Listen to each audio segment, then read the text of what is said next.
Un viaje por la sangre, el podcast de la Sociedad Española de Hematología y Hemoterapia.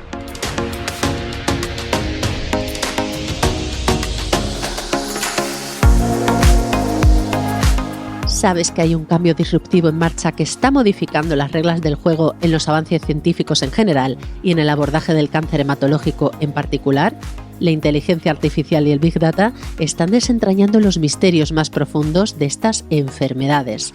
Están abriendo nuevas fronteras en la estratificación de pacientes y redefiniendo el paradigma de su atención médica. En este podcast precisamente vamos a conocer los fascinantes procesos que se están realizando en el ámbito del cáncer hematológico gracias a la aplicación de la inteligencia artificial y el Big Data. Descubriremos cómo los algoritmos avanzados están desvelando secretos que podrían marcar un antes y un después. Así que comenzamos con nuestro apasionante viaje por la sangre. Entrevista con el hematólogo.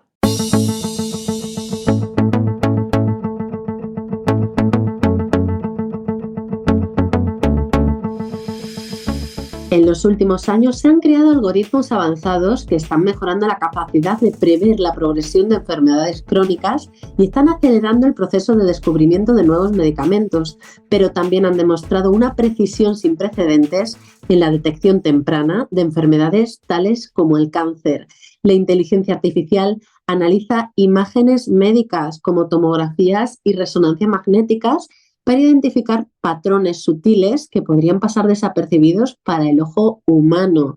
Vamos a profundizar en las posibilidades que brinda esta inteligencia artificial y otras herramientas como por ejemplo el Big Data en el ámbito de la oncohematología con el doctor Adrián Mosquera. Él es doctor hematólogo en el Hospital Universitario de Santiago de Compostela y miembro del Grupo de Hematología Computacional y Genómica del Instituto de Investigación Sanitaria de Santiago de Compostela.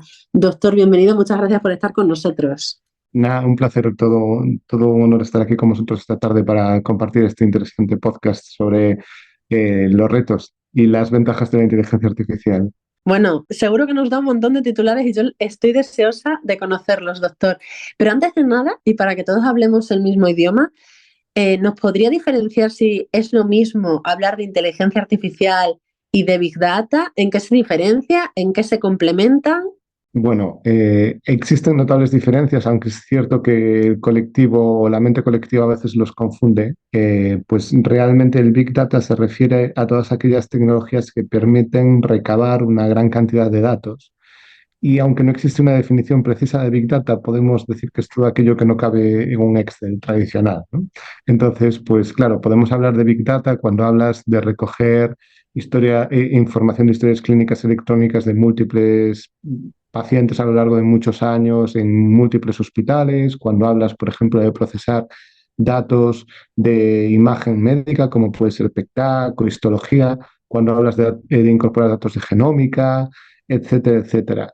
Y imagínate, incluso se está trabajando en modelos que incorporan datos de wearables de pacientes, ¿no? Entonces, seguimiento muy granular de ciertas constantes vitales a lo largo del tiempo puede ayudar en muchos escenarios clínicos. Por lo tanto, vamos hacia un escenario donde cada vez los modelos van a empezar siendo muy simples, pero progresivamente se van a ir haciendo más complejos y ayudándonos a predecir cosas más sutiles. Y eso va a requerir la incorporación de muchos datos. Y eso es, por así decirlo, lo que es Big Data.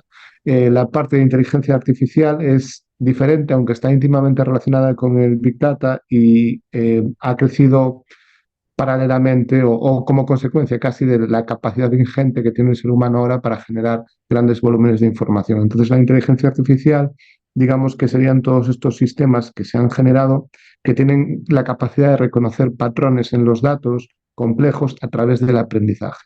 Esto, al contrario de la estadística tradicional, es un factor diferencial. En la estadística tradicional tú tienes una serie de distribuciones, ¿no? Sobre las que son tu distribución estándar, sobre la que ploteas tus datos y buscas si hay una relación estadísticamente diferencial entre una serie de variables, ¿no? En la inteligencia artificial, ese tipo de conocimiento se alcanza a través del entrenamiento, del aprendizaje. Se parece mucho más a cómo el cerebro humano aprende a través de la experiencia, ¿no? Entonces, siempre en IA, cuanto menos sesgados estén los datos, cuanto más parecidos sean a la vida real, cuanto más N haya, ¿no? Y sobre todo cuanta más N de los eventos que quieres predecir exista, pues obviamente siempre vas a tener mayor capacidad de aprendizaje y por lo tanto las predicciones van a ser más precisas. Entonces, existen modelos de inteligencia artificial que se nutren de small data, de conjuntos de datos relativamente simples. Y esto, de hecho, lo hemos desarrollado en algún proyecto con el Grupo Español de Mieloma, de Displásico, de Mielofibrosis, que comentaremos posteriormente. Pero existe la posibilidad de recabar muy poca información pronóstica, pero muy importante, de muchos pacientes para conseguir generar predicciones mucho más personalizadas. Y eso también es inteligencia artificial. Así que no es una conditio sine qua non para el desarrollo de proyectos de inteligencia artificial tener muchos datos, aunque en muchos casos puede ayudar. No revele más, doctor, porque mi segunda pregunta precisamente es esa. Lo hemos mencionado de pasada en nuestra introducción, pero nos gustaría que usted concretase un poquito más. ¿Para qué se está utilizando esta tecnología en el ámbito del cáncer hematológico? Pues la verdad es que para muchas cosas, yo desde luego tengo una perspectiva probablemente bastante amplia, pero no deja de ser sesgada para la cantidad de cosas que se están haciendo, porque uno, no sé si conocéis el paper que dio lugar al nacimiento de ChatGPT, es un paper que presenta los sistemas de atención, ¿no?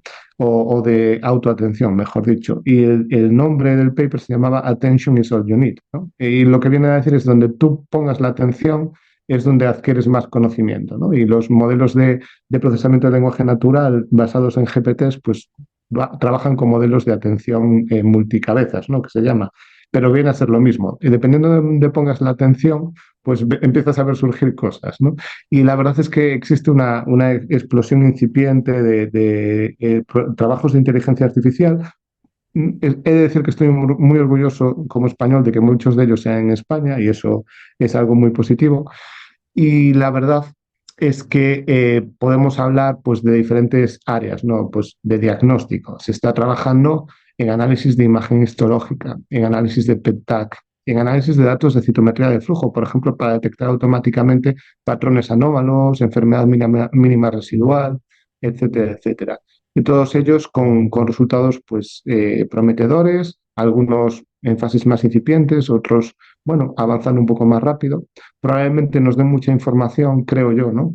Que nos permita automatizar ciertos procesos diagnósticos y que nos permita incluso inferir ciertos patrones que nos ayuden a predecir si pacientes concretos pueden ser mejores candidatos o no a la inmunoterapia a través del análisis masivo de la histología de los tumores y de la radiología, ¿no?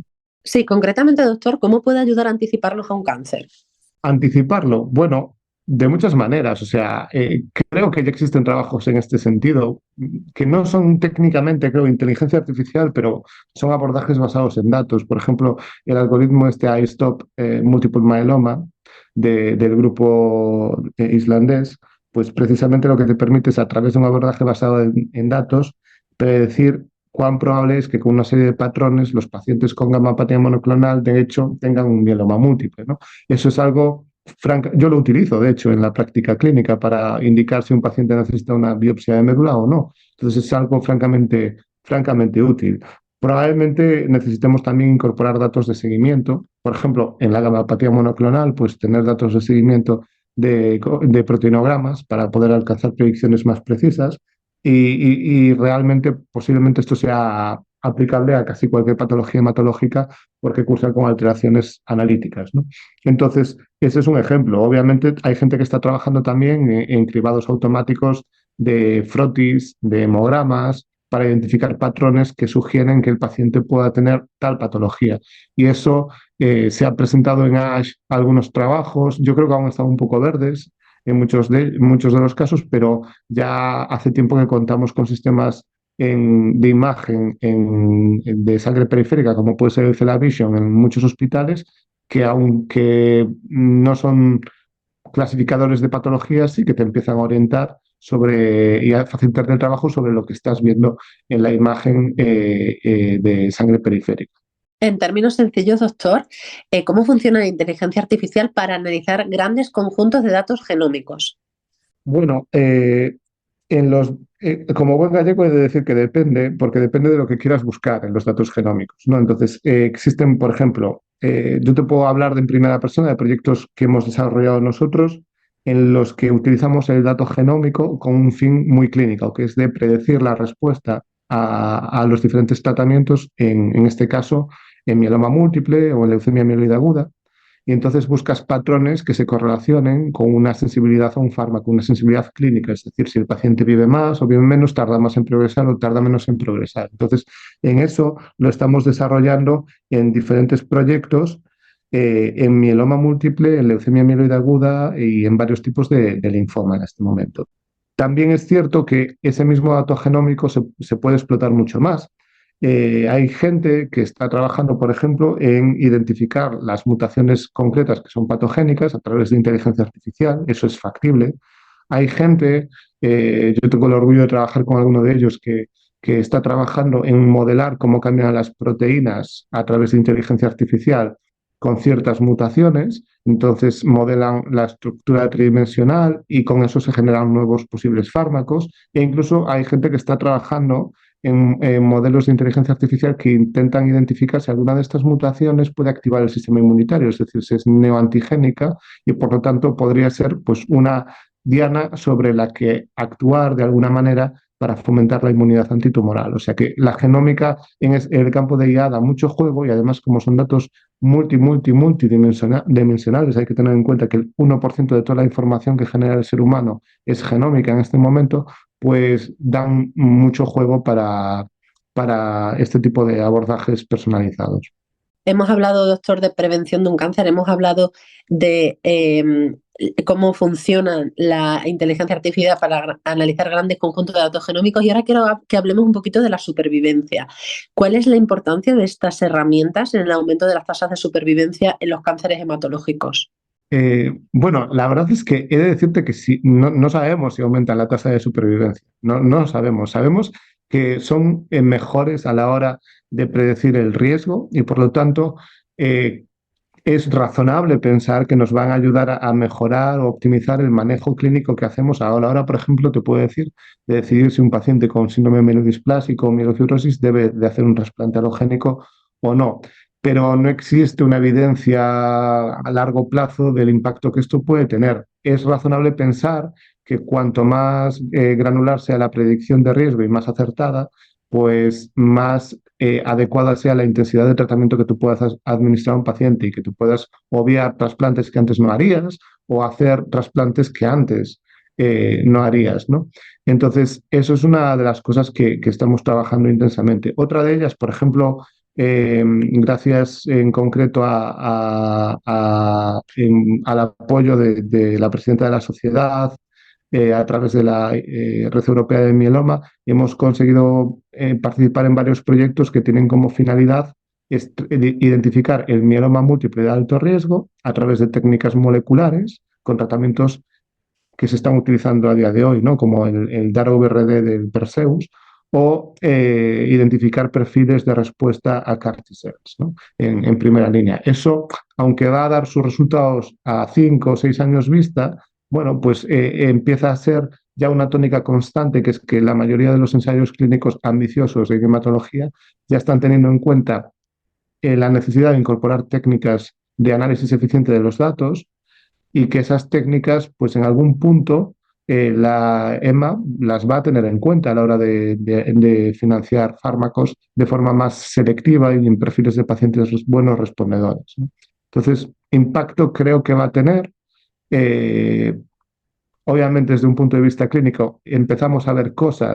Nosotros estamos trabajando en algunos proyectos un poco secretos, entre comillas, ¿no? En los que empezamos a ver cosas que nos quedamos con la boca abierta, de cosas Como por ejemplo, ¿qué doctor no nos puede dejar ahora mismo así? diagnósticos de citometría que se nos habían pasado desapercibidos y el algoritmo es capaz de detectar, ¿no? Y entonces esto es una cosa que tiene valor, ¿no? Tiene valor igual para igualar la calidad de acceso a las técnicas diagnósticas, para reducir la dependencia en la subjetividad del ser humano, para fortalecer la toma de decisión a la hora de emitir un diagnóstico o anticiparlo. No esperar tanto a que el paciente se deteriore y hacer otra prueba más tarde, ¿no?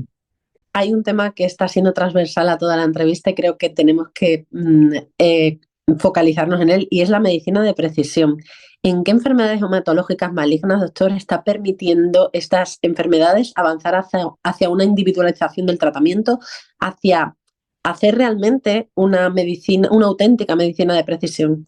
Bueno, aquí hay un matiz que es muy importante, que a veces se confunde la medicina de precisión con tecnologías muy complejas, ¿no? O sea, pues por ejemplo, se puede confundir medicina de precisión con hacer un genoma completo a todos los pacientes y PET-tags seriados, etcétera, etcétera. Y eso, bueno, en la vida real, a día de hoy, los sistemas sanitarios, no sé si los de Estados Unidos, pero los españoles y los europeos creo que no están preparados para ese tipo de abordajes, ¿no? Entonces nosotros hablamos de medicina de precisión a través de herramientas que muchas veces lo que hacen es integrar datos del día a día, rutinarios, ¿no? Datos analíticos que podemos obtener con rapidez, o datos citogenéticos tradicionales, en modelos de inteligencia artificial que ajustan el peso al pronóstico de pacientes tratados con esquemas de tratamientos muy concretos, y eso, ¿vale? Pues nos puede ayudar a generar modelos que son en muchos casos tan precisos como los moleculares, ¿no? Entonces, al final, eso tiene dos ventajas. Uno es que haces medicina de precisión, porque en efecto estás utilizando un modelo simplificado para obtener un resultado muy bueno. Y en segundo lugar, democratizas el acceso a la medicina de precisión. Tienes que tener en cuenta que en Hispanoamérica, por ejemplo, apenas se puede hacer FISH. Apenas se puede hacer FISH. Hay hospitales que tienen capado el número de tratamientos caros que se pueden poner, y entonces para ellos es importante seleccionar a quién ponérselos, ¿no? Y este tipo de herramientas pues permiten tal vez creo que van a permitir pues hacer algo que es muy bonito, que es hacer ciencia, pero al mismo tiempo hacer humanismo y romper esos 100 años de soledad, ¿no? A los que están condenados muchos países en los que el acceso de la innovación va muy lenta por motivos históricos o socioeconómicos. Y entonces, dicho esto, bueno, pues ¿dónde vamos a tener impacto? Sé que está habiendo muchos trabajos publicados en diferentes áreas de la oncología en general. En hematología, a día de hoy están disponibles calculadoras de riesgo basadas en inteligencia artificial para diferentes hemopatías. Nosotros hemos hecho las de mielofibrosis y displásico con los grupos de la Sociedad Española de Hematología, y estamos trabajando ahora mismo en una revisión de Harmony en mieloma para sacar un score de riesgo con inteligencia artificial sobre la misma base de datos. Hay mucha más gente que también está trabajando en esto. Me consta que hay gente en España trabajando con la EBMT. Nosotros también estamos haciendo un proyectito ahora con la EBMT. Pero también he de decir una cosa, que estamos empezando a ver papers de calidad baja, ¿vale? Con una interpretación de los resultados mala, y eso redunda en que bueno, algunos compañeros, esto ya me lo han trasladado, son reticentes a tomar decisiones basadas en estos scores. Entonces, al final, pues va a ser como todo, ¿no? Va a necesitar mucha validación y que la gente se sienta cómoda con la tecnología, tenga un poco más de conocimiento para poder empezar a tomar decisiones basadas en este tipo de herramientas. De acuerdo, doctor. Nos ha explicado un poquito qué es lo que va a venir en un futuro, pero me gustaría que antes de que profundicemos un poquito más, porque tengo una pregunta relacionada con ello, nos contara cuáles diría que son a día de hoy los factores limitantes para implementar estas herramientas. Una de las cosas que me parece más importante, que sería generar modelos con información simplificada del día a día para que puedan ser muy utilizables, y utilizables en una escala temporal corta. Es decir, pensar que no solo hacemos medicina o modelos para el 10% de la población que vive en países del primer mundo, sino para todo el mundo donde pueda existir un paciente hematológico diagnosticado, ¿no? Entonces, eso es una cosa que hay que tener en cuenta. Es decir, si se pueden mejorar los modelos con molecular, pues bienvenido sea, pero es muy importante trabajar con modelos simplificados para que sean más utilizables, porque es posible incluso que sea más útil esto en países en vías de desarrollo, donde los tratamientos son limitados y tú tienes que optimizar lo mejor que tienes para el perfil de paciente en función del riesgo, que en Europa, donde a lo mejor tú, pues por ejemplo, dices, pues daratumumab a todos en primera línea y ya está. en mieloma, quiero decir, o CAR T-cells probablemente en segunda línea en linfoma, ¿no? A lo mejor, pues para nosotros no llega a ser tan crítico como para un paciente en estas zonas. Luego yo creo que si queremos hacerlo bien como sociedad, ¿no? En España, que tenemos muchísimo potencial, todo se ha dicho, está el tema de la implementación o de el, ¿cómo decirlo? El hecho de que el sistema sanitario no está suficientemente maduro a nivel empresarial para adoptar la inteligencia artificial. Entonces, mm, la experiencia me ha ido demostrando, la corta experiencia que tengo, todo se ha dicho, me ha ido demostrando que estas soluciones muchas veces parten de grupos de investigación, que tienen una logística de grupo de investigación, pero que cuando tú quieres escalar eso para que pueda ser utilizable en diferentes hospitales, por diferentes especialistas, tener un control de calidad, calibrar las técnicas, etcétera, etcétera, eso requiere que se meta la industria privada para enfrentarte a un tema logístico y un tema técnico que va mucho más allá de lo que es la investigación científica.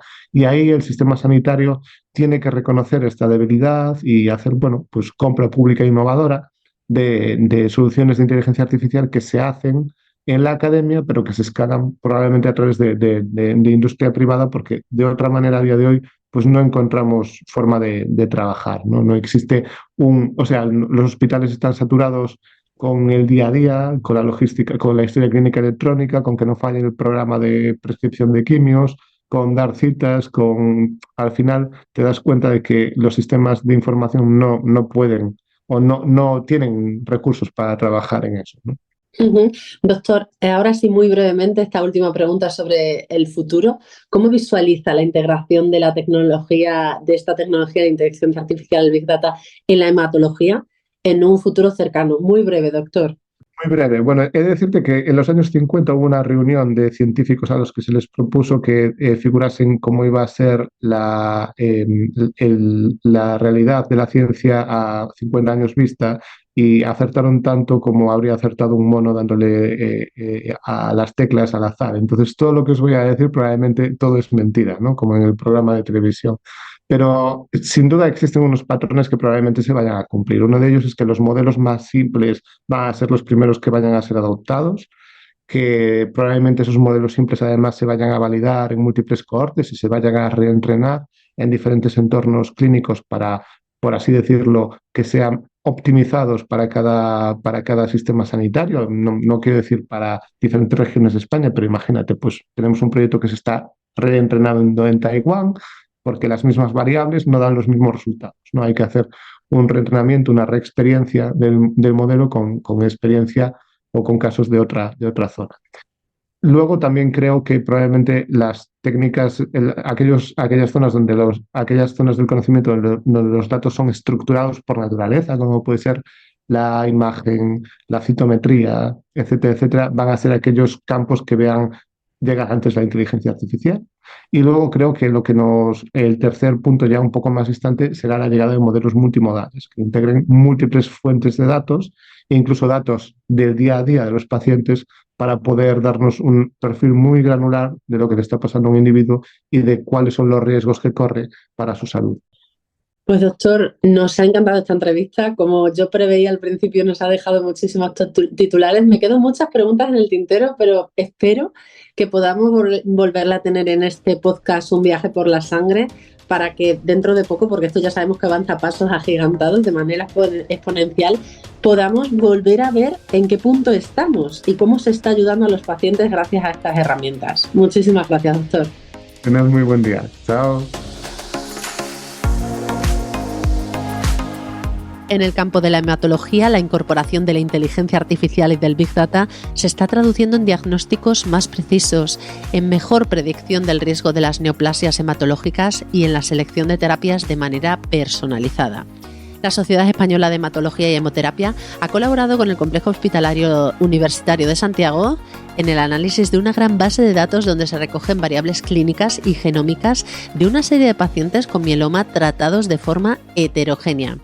¿En qué ha consistido esta colaboración? Pues no voy a ser yo quien lo revele, sino Jorge Sánchez, director de comunicación de la Sociedad Española de Hematología y Hemoterapia. Bienvenido, Jorge. Hola Mar, ¿qué tal? Cuéntanos, Jorge, ¿en qué ha consistido esta colaboración? Pues básicamente se han analizado los registros de pacientes con datos clínicos y moleculares en mieloma múltiple, pero también en síndromes mielodisplásicos y en mielofibrosis primaria. Los tres son cánceres de la sangre de diferente tipo. ¿Qué recursos ha aportado la Sociedad Española de Hematología?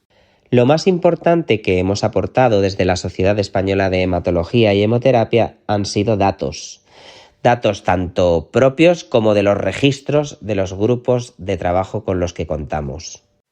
¿En qué acciones similares está implicada la Sociedad Española de Hematología, si nos lo puedes desvelar? La Sociedad Española de Hematología y Hemoterapia estuvo muy activa en la creación del consorcio Harmony, una iniciativa de Big Data de dimensión mundial que se coordina desde España y que está liderada por el Instituto de Investigación Médica de Salamanca. Gracias a la cooperación estrecha entre más de un centenar de organizaciones de todo el ecosistema sanitario europeo, la plataforma de Harmony había recopilado en febrero de 2023 más de 80.000 registros de pacientes europeos con todo tipo de cánceres de la sangre. A través de más de 25 proyectos de investigación y gracias al uso de herramientas de análisis masivo y de inteligencia artificial, se están produciendo resultados científicos para mejorar la clasificación de estos pacientes, pero también la atención médica que reciben y las pautas clínicas. Además, los resultados se están publicando en las mejores revistas especializadas y se están trasladando a la práctica clínica para que puedan ser usados por los hematólogos en beneficio de sus pacientes. Desde la SHH también se están impulsando actividades de formación sobre salud digital para hematólogos y, de hecho, en el último Congreso Nacional, celebrado en Sevilla, se organizó un simposio específico que tuvo mucho éxito. ¿Cómo visualizas el ámbito de la hematología en los próximos 5 años en relación con la inteligencia artificial y el Big Data y qué va a aportarle al paciente? Creo que la inteligencia artificial aportará un carácter predictivo al abordaje futuro del cáncer de la sangre, priorizando los tratamientos más eficaces en cada caso. Es decir, hematología ultra personalizada. Pues Jorge, solo nos falta que nos des algunas fuentes de información y recursos para que los pacientes que estén interesados en este tipo de tecnología de salud digital puedan acceder a ellas. En la página web de la SHH/pacientes podéis acceder al informe Avances en Cáncer Hematológico, que se actualiza cada 3 años y cuya última revisión es de 2023. Aquí podréis encontrar información muy útil sobre los diferentes cánceres de la sangre que existen. Se han contabilizado hasta 15 de forma muy general. Definición, cifras estimadas de incidencia y prevalencia, diagnóstico y pronóstico, tratamiento y, por supuesto, calidad de vida. Hemotube, el canal YouTube de los hematólogos, cuenta con una lista de reproducción llamada Día Mundial contra el Cáncer. En ella podréis encontrar más información de todo lo que se ha hablado hoy en el podcast y más concretamente el vídeo de la jornada titulada Big Data y Cáncer Hematológico que celebramos en el año 2023. Por último, como hemos citado a nuestros grupos de trabajo, si los queréis conocer están todos enlazados en la home de nuestra página web www.shh.es. Pues muchas gracias, Jorge, por tu aportación y nos vemos en el próximo capítulo. Un saludo.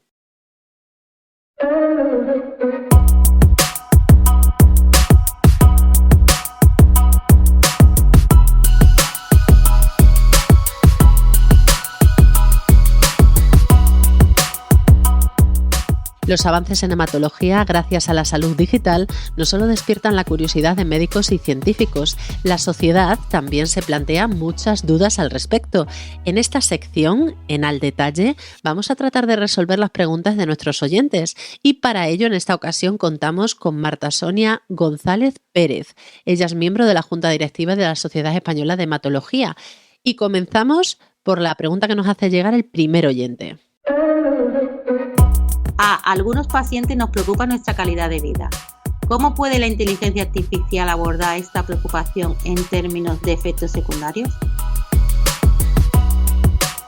Pues es muy interesante la pregunta que hacéis sobre cómo mejorar la calidad de vida utilizando herramientas de inteligencia artificial, y yo creo que hay un campo muy interesante y que la inteligencia artificial podrá ayudar desde diferentes vertientes. La primera, porque nos ayudará a seleccionar de forma más individualizada el tratamiento para cada paciente, de forma que cambiemos la situación actual en que todos los pacientes recibís casi todas las terapias en distintas secuencias de tratamiento y a lo largo de todas las fases de la enfermedad pues vais a recibir 8 o 9 esquemas de combinación, y quizás en el futuro pues sepamos qué combinaciones son más adecuadas para cada paciente y en qué orden, y podamos evitar mucha toxicidad, porque muchos de los tratamientos no será necesario que lo recibáis.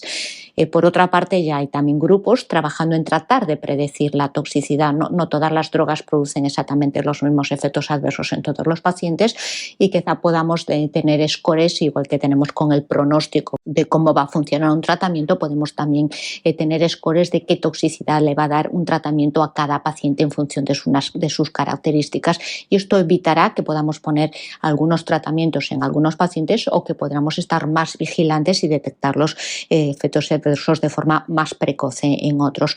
Y por último, aunque es una ventaja y también un inconveniente, probablemente estaremos todos un poquito más controlados, todos tendremos relojes inteligentes y otro tipo de dispositivos o incluso chips que puedan medir nuestra frecuencia cardíaca, nuestra frecuencia respiratoria, nuestra temperatura, si estamos haciendo una arritmia, si estamos sudando mucho, o si tenemos náuseas o tenemos vómitos, o sea, muchos efectos adversos incluso antes de que vosotros seáis capaces de daros cuenta de que estáis empezando con un efecto adverso.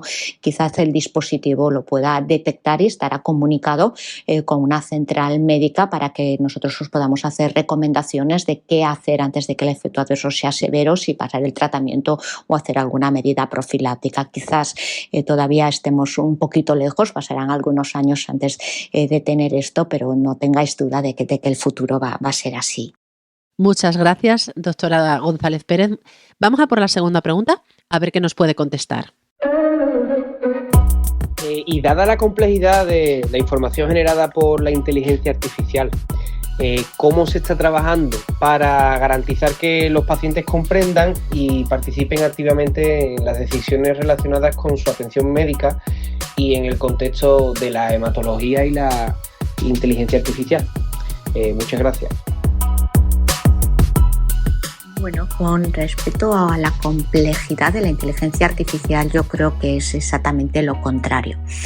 En el momento actual disponemos de muchísimos datos de muchísimos pacientes, y son datos muy diferentes y muy complejos. Tenemos datos clínicos, tenemos datos de análisis, y tenemos datos incluso de efectos secundarios, de estudios genéticos, tenemos muchas pruebas radiológicas, muchas imágenes, y el problema que tenemos ahora es que es difícil no solo para la mente humana, sino para los métodos tradicionales de análisis como son la estadística, ordenar toda esa información o encontrar patrones útiles para que nos ayuden a tratar a los pacientes dentro de toda esa información.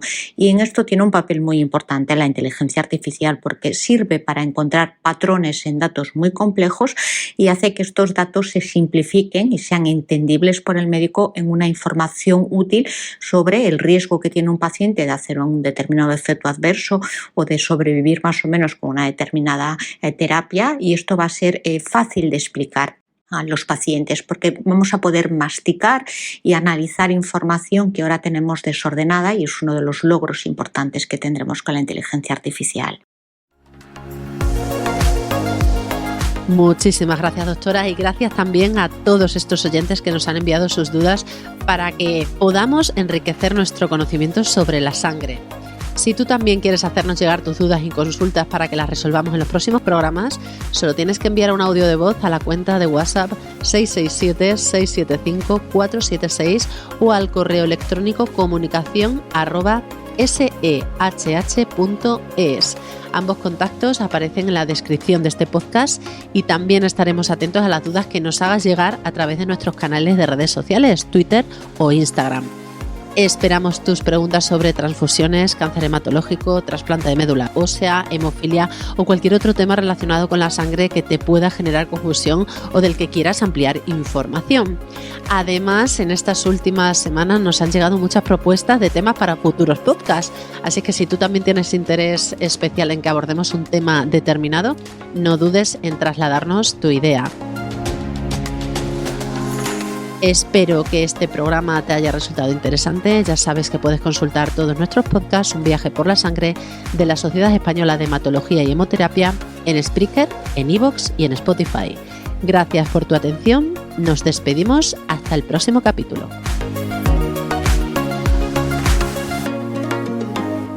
Un viaje por la sangre, el podcast que te permitirá conocer mejor la fuente de vida.